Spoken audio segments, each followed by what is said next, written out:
Welcome to DVP Story Hub. சூரியன் மிதமாக எழும் நேரம். செம்மண் சாலை. ஒருபுறம் வயல்கள், மறுபுறம் குடிசை வீடுகள். முருகன் ஒல்லியான உடல், சிம்பிள் சட்டை, கையில் மேய்ப்புக்கோல். அவனுக்கு சொந்தமா 5 ஆடுகள், 3 மாடுகள். அவனோட அம்மா செல்லம்மா அடுப்புல கஞ்சி கிளறிக்கிட்டே சொல்றாங்க, முருகா, கவனமா பாத்துக்கோ. இந்த நாளா கிராமத்துல திருட்டு ஜாஸ்தி. அம்மா, நம்ம ஆடுக்கு யாரு வருவான்? இது எல்லாம் நம்ம குடும்பம் மாதிரி. அப்போ பக்கத்து வீட்டு முத்துக்கிழவன் வரார். டேய் முருகா, நேத்து ராத்திரி எங்க வயலு பக்கமா யாரோ சத்தம் கேட்டுச்சு. நம்ம ஊர்ல எக்கறவா யாரும் இருக்க மாட்டாங்க. அந்த நேரம் பக்கத்து வீட்டுக்காரன் அருண் வரான். நல்ல ட்ரெஸ், கண்களில் ஏதோ மறைவு. முருகா, உன் ஆடு எல்லாம் நல்லா வளர்ந்திருக்கே, வியாபாரம் நல்லா போகும் போல. எல்லாம் கடவுள் கொடுத்ததன்னு. அருண் மனைவி மீனா சாளரத்திலிருந்து இதையெல்லாம் கவனிச்சுக்கிட்டே இருக்கா. அவ முகத்துல ஏமாற்றமும் ஆசையும். அந்த நாள் மாலை முருகன் ஆடுகளை எண்ணிக்கிட்டு நிக்கிறான். ஏய், இது என்ன? ஒரு ஆடு காணோம். காட்டுக்குள்ள போயிருக்கோம், நாளைக்கு கிடைக்கும்.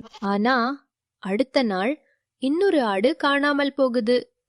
பின் தினமும் ஒரு ஆடு, இன்னொரு ஆடு. முருகன் மனசு நொறுங்குது. முருகன் நண்பன் காளி 28 சொல்றான். டேய், இது சாதாரணம் இல்ல, யாரோ திட்டமா பண்றாங்க. அப்போ முருகன் கவனிக்கிறான். அருண் வீட்டு பின்புறம் இரவில் விளக்கு, மீனா யாரோடோ கிசுகிசு. முருகனுக்கு மனசுக்குள்ள சந்தேகம். அந்த இரவு முருகன் மரத்துக்கு பின்னால் மறைந்து மூச்சை அடக்கி காத்திருக்கிறான். நள்ளிரவு அருண், மீனா இருவரும் மெதுவா வெளியே வர்றாங்க. விரைவா, யாராவது பாத்துடுவாங்க. அருண் கையில் கத்தி ஆட்டுக்கூட்டத்துக்குள் நுழைகிறான். ஒரு ஆட்டை இழுத்து வாயை கட்டி தோள்ல போடுறான். முருகன் கண்களில் நீர். நம்பின மனிதனே. அடுத்த நாள் முருகன் ஊர் பஞ்சாயத்தை கூட்டுறான். நான் என் கண்ணால பார்த்தேன்.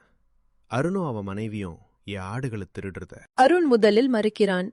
ஆனா காளி, முத்து, இன்னும் சிலர் அருண் வீட்டு பின்புறம் தோண்டினா ஆட்டின் எலும்புகள், தோல் வெளியே வருகிறது. மீனா அழுது உடைகிறா. மன்னிச்சிடுங்க முருகா, உங்க உழைப்பு திருடிட்ட. கடன், பசி, அவமானம், இதுக்காகதான். அவள் மண்ணில் உட்கார்ந்து அழுகிறாள். முருகன் சில வினாடிகள் பேசாம இருக்கிறான். பசி தப்பில்ல, ஆனா நம்பிக்கையை திருடினது தப்பு. பஞ்சாயத்து முடிந்து மக்கள் மெதுவாக கலைந்து போனார்கள். அருணும் மீனாவும் தலை குனிந்தபடியே ஊரை விட்டு நடந்து போனார்கள். முருகன் தன் ஆடுகளை மீண்டும் எண்ணி பார்த்தான். எண்ணிக்கை சரியாக இருந்தாலும் மனசு மட்டும் கனமாக இருந்தது. உண்மை வெளிச்சத்துக்கு வந்தது, அதுவே போதும்பா. பசி மனிதனை தவறுக்கு தள்ளலாம், ஆனால் உண்மை எப்போதும் தன்னை மறைக்காது.